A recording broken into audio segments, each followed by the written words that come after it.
నమస్కారం అండి. నేను మీ చంద్రశేఖర్. మీరంతా విజయం సాధించాలి.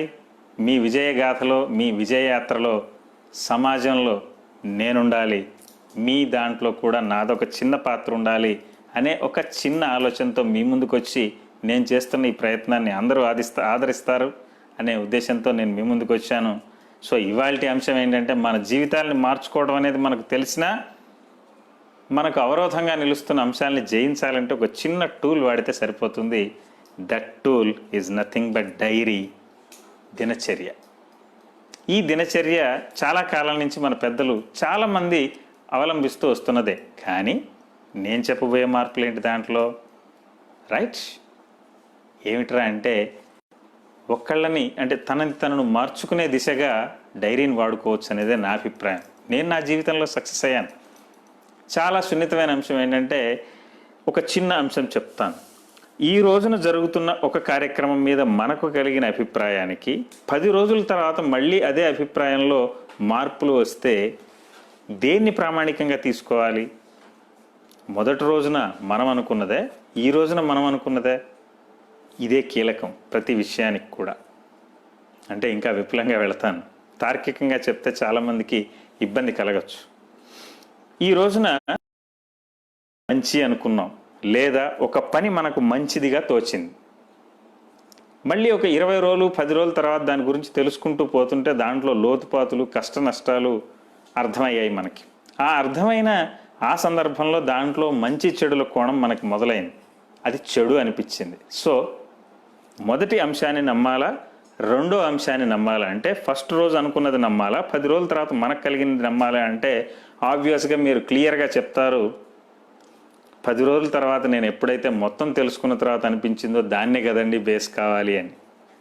ఇక్కడే కీలకమైన అంశం. అందరూ అర్థం చేసుకోవాల్సింది ఏంటంటే, ఏ అంశాన్నైనా తెలుసుకోకముందు ప్రాథమికంగా ఒక అంచనాకు రావడం అనేది అంత సరి అయిన అంశం కాదు.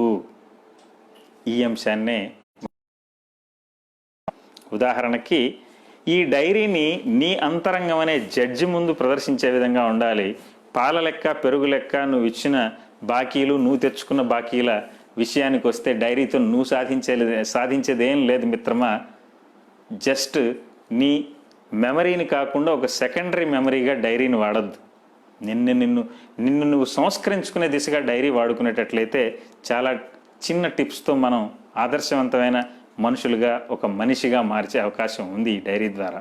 ఎలాగంటే, ప్రతిదీ అనుకుందాం. ఈ రోజున ఫలానా ఎక్స్ని చూసినప్పుడు నాకు చాలా కోపం కలిగింది, అతన్ని చూడగానే జాలి కలిగింది, అతన్ని చూడగానే ఒక ఆరాధన భావం కలిగింది. ఇది రాయండి.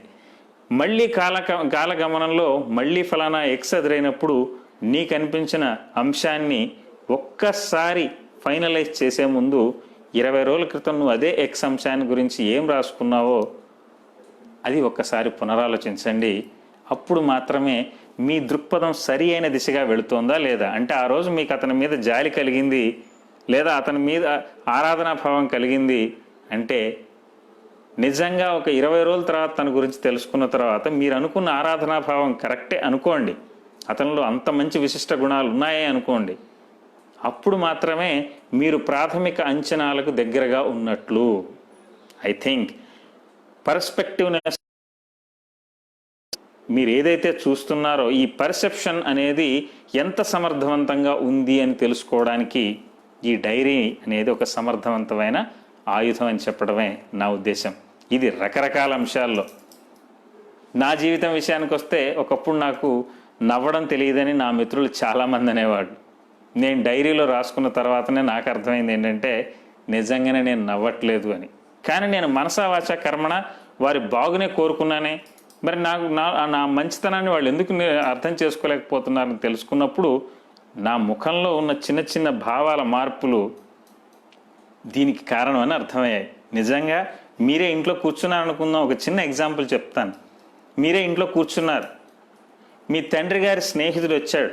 వచ్చి, ఏం పాప, ఏం బాబు, వాడున్నాడా అని అన్నారు. మీకు వెంటనే చుర్రుమని కోపం వస్తుంది. ఎందుకంటే ఆయన మీ తండ్రి గారి స్నేహితుడు అని తెలిసి ఉంటే వాళ్ళిద్దరి మధ్య స్నేహం వాడు. కానీ హఠాత్తుగా ఒక వ్యక్తి వచ్చి మనం దేవుడిగా భావించే మన తండ్రిని వాడు వీడు అంటే మనం వెంటనే చిన్నబోతాం. ఆ రోజున కలిగిన ఒక చిన్న మనస్పర్ధ ఏదైతే ఉందో ఆ వ్యక్తి యొక్క వ్యక్తిత్వాన్నే ఖచ్చితంగా మన దృష్టికోణంలో తేడా చేస్తుంది. అదే గనక మీకు ఆయనే ఒక ఫ్రెండ్ అని తెలిస్తే, చూసావా ఇన్ని రోజులు అంటే అదే సందర్భం, ఏం పాప లేదా బాబు మా వాడున్నాడా అనగానే వాడున్నాడా అని అన్నారనుకోండి స్వతంత్రంగా, చూసావా వీళ్ళ స్నేహం ఎంత బలమైనదో. ఇన్ని రోజుల తర్వాత కూడా వాళ్ళు ఇంకా ఆత్మీయంగా వాడు వీడు అని చాలా దగ్గరగా ఉన్నారే అని, లేరంకుల్ నాన్నగారు బయటికి వెళ్ళారు అని ఒక మంచి స్మూత్ సమాధానం వస్తుంది. అంటే చూడండి మనం చూసే దృష్టికోణం యొక్క విలువ ఎంత గొప్పదో.